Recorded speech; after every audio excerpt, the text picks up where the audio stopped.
Nung araw ay sumali ako guys sa I Can See Your Voice March 9, 2030. Yun guys yung The Voice Philippines pala. The Voice Philippines Blind Audition First Edition. Yung pinakauna guys na dati sa The Voice Philippines.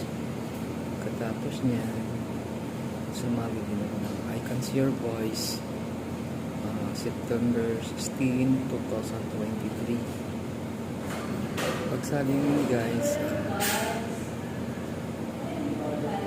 pinagpawisan ko lang guys kasi ang layo guys ng studio.